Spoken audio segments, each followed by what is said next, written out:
Madem ki gitsin geriye dönme, çünkü sen gidince ağıtlar yaktım. Bir ölü saydım, yasını tuttum. Ölüler dirilmez, geriye dönme. Bir ölü saydım, yasını tuttum. Ölüler dirilmez, geriye dönme.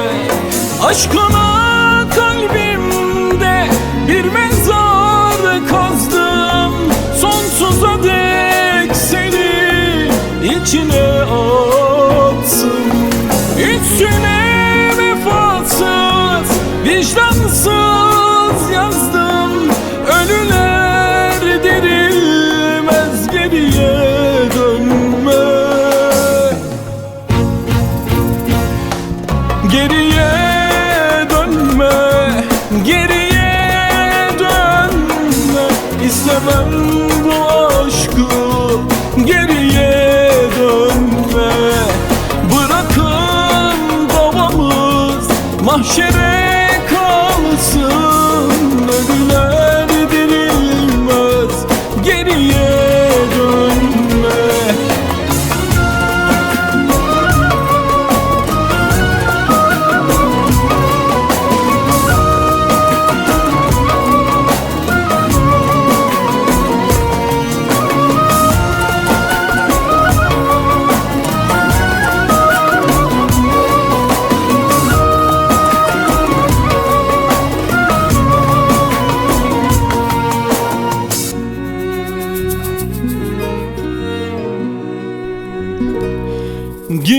Giderken öldün benim içimde.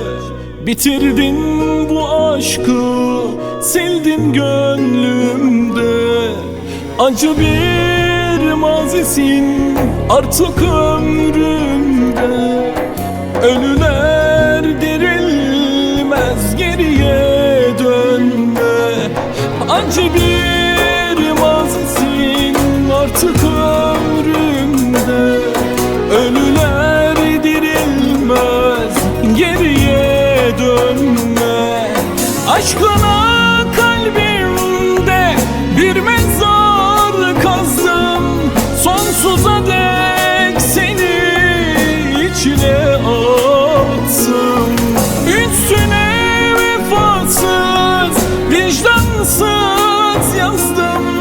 Ölüler dirilmez, geriye dönme. Geriye dönme, geriye dönme. İstemem bu aşkı, geriye dönme. Bırakın davamız mahşere